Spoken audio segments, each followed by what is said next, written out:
Uh, Good afternoon, friends. Welcome back again to the class of user interface design. We were here in the last class, that is menu choice descriptions. In menu choice descriptions, the first point is create meaningful choice descriptions that are familiar, fully spelled out, concise and distinctive. Okay, meaningful choice descriptions. Okay, descriptions may be single words, compound words, or multiple words or phrases. For example, exception can be menu bar item should be single words if possible. For example, you can see here most of them are single words. Okay, undo.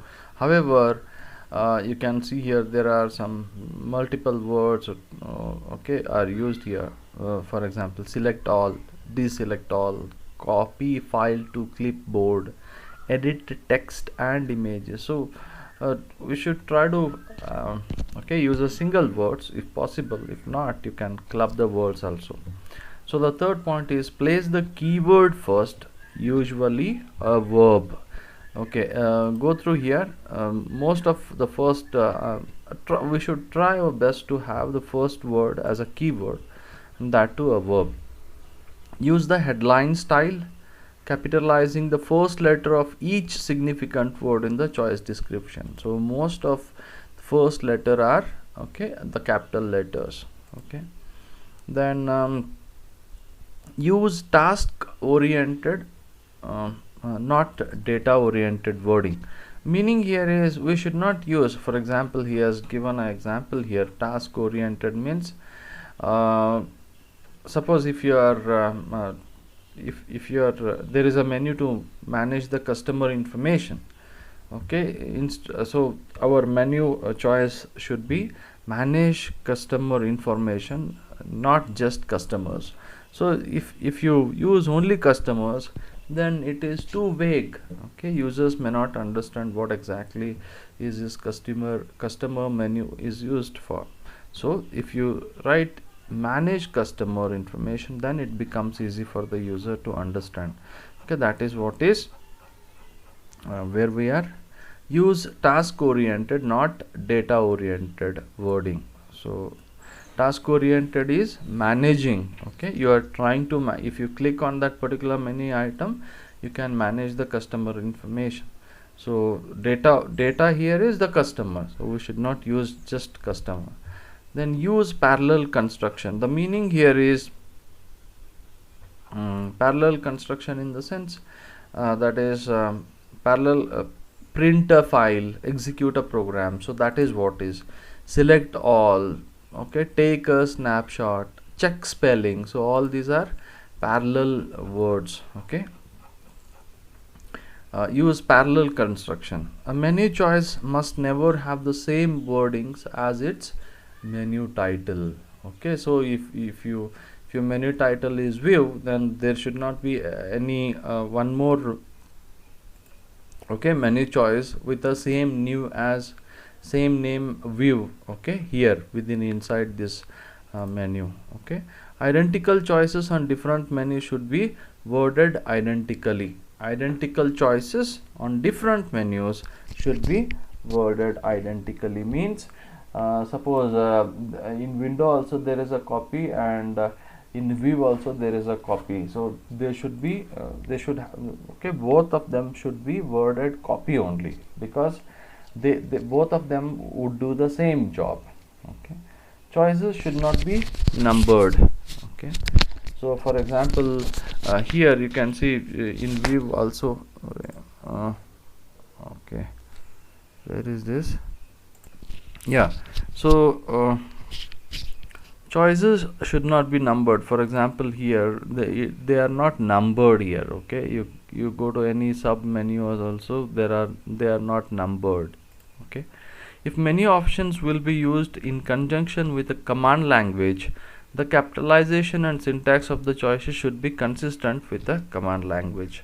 Okay, word choices as commands to the computer. So I think you can just go through the rest of the information. So Okay, we will not waste time. Okay, if you read it, you will understand. Okay, so word as a command to the computer means um, mm, choose instead of save and exit. So choose one, save and exit without saving. So this is better than do you want to save and exit.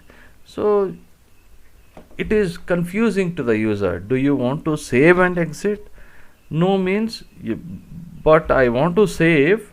I want to save the information, but still I don't want to exit. Where is the option here? So that is, so always word as a command to the computer. Save and exit without saving. Okay, so better use this kind of styling. So the next one is menu instructions. For novice or inexperienced users, provide menu completion instructions. So for novice or inexperienced users, provide menu completion instructions. Means suppose if he is a beginner and he is not able to understand, he is not understanding where to go next or what to do, so better provide him some instructions. Okay, place the instructions in a position just preceding the part or parts of the menu to which they apply. So this information should be placed immediately above the menu. Okay, then left justify the instruction and indent the related menu choice descriptions a minimum of 3 spaces to the right. Leave a space line if possible between the instructions. Okay, you can just this is just about the formatting. Present instructions in a mixed case font in sentence style. For expert users, make these instructions easy to ignore. Okay, so if he is an expert user, then he may not have to read all those instructions again and again. So just provide him some options to just ignore those instructions. Okay, so present this instruction in a consistent location so that the experienced user can just ignore them, displaying them in a unique type, style and or color. Okay, I'll just go through this. Then intent indicators. The first one is cascade indicator, to indicate that selection of an item will lead to a submenu. Place a triangle or right pointing solid arrow following the choice. So you must have seen, for example, I'll show you. Yeah, here you can see this small arrow. So if I go further okay, if I go to some, yeah, you can see some arrow here. That is what we are talking of. Okay, that is, again, if there is a one more folder here. Okay, for example, you see now. Yeah, so this is what we are talking about. Okay, so to cascade indicator, to indicate that selection of an item will lead to a submenu, place a triangle or right pointing solid arrow following the choice. A cascade indicator must designate every cascaded menu. Cascade means it follows. To a window indicator, for choices that result in displaying a window to collect more information, place an ellipsis. So we have seen this. Okay, so if there are more options which are following, then we just place 3 dots. It indicates that many options. Okay, exceptions: do not use when an action causes a warning window to be displayed, may or may not lead to a window. Okay, direct action menus items: for choices that directly perform an action, no special indicator should be placed on the menu. For choices that directly perform an action, no special indicator should be placed on the menu, because they directly perform an action, so there is no need to place any indicator. Okay, so let us yeah, you can see here intent indicator. For example, these are intent indicators. For example, this capital B is underlined, E is underlined, G is underlined. Okay, so that is what is the intent. S means save. Okay, intent direct action item. Okay, so save. Hope you are understanding me. Intent indicator. So Okay. A Microsoft Windows intent indicator simply implies that additional information is needed. For example, if I say open, okay, save as, so again there is a intent indicators here.